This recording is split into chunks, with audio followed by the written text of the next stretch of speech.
Hi, I'm Chef Pete, and I'm here in Harris Teeter's kitchen. Today I'm going to show you how to make a true London broil with crispy potatoes and peppers. So the London broil is going to be using a top round steak.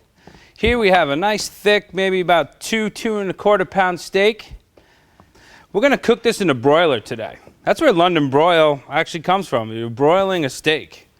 So we're going to take this, we're going to rub it with a little olive oil, and then we're going to put some salt and pepper on there and a little paprika.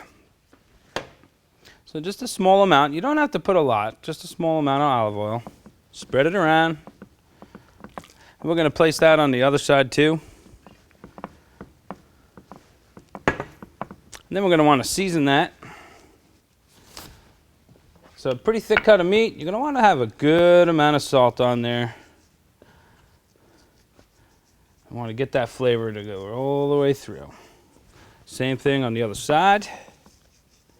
So during this time, you want to make sure you have your broiler preheating. You want to set your oven rack about 4 or 5 inches below the top burner, where the broil heat comes from. And we've got some paprika here that we want to put on. It's going to help you with some color. Plus paprika truly has a great flavor. So finish that off with that cracked black pepper. And then we're going to place this in the oven, and then we're going to come back and start working on our potatoes and our peppers. Okay, now that we put our steak in the oven or under the broiler, we're going to start working on our potatoes, crispy potatoes and peppers. So I got a pan on medium-high heat. We're going to add some olive oil. I'll put a decent amount in there, maybe about 1/4 cup. We're going to get that pretty hot. You want to see it almost starts to have ripples in the oil. Not quite smoking, but if you do see a little smoke, you might want to turn it down a little bit. But we call it shimmering of the oil. So it's almost there. So another key thing too, whenever you're sauteing, cooking, you don't want to overcrowd a pan. So I put just enough in here so there's room in the pan, just a little bit. Now if you pile them too high, they'll be on top of each other, they won't be cooking, and then you get uneven cooking. You want to make sure that they're all down and they're all touching. Then you want to leave them be for a little while. Okay, I just pulled the meat out of the oven. I'm going to set it aside here for about 7 or 8 minutes. Need to let that meat rest. That's going to ensure that we have a wonderful, juicy tasting piece of meat. But while that's resting, we're going to finish off our crispy potatoes. You know, you take a look in here, and you can see that they're really starting to brown up nice. I've been slowly turning them over, you know, just babying them a little bit. But that's going to ensure that we really have some great, crispy, even cooked potatoes. So we're going to pull this aside, and I'm going to add my peppers. Now, I don't like my peppers to be too soft, but that's something you have to figure out with your timing.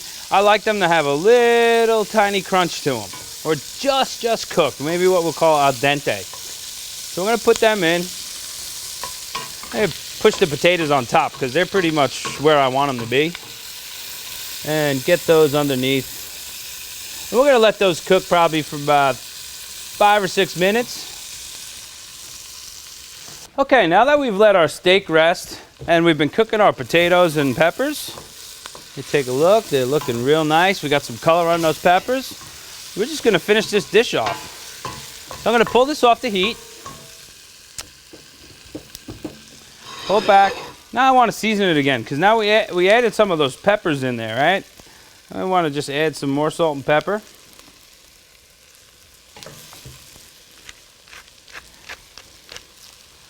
And let's give it one good stir. Mix it up real well.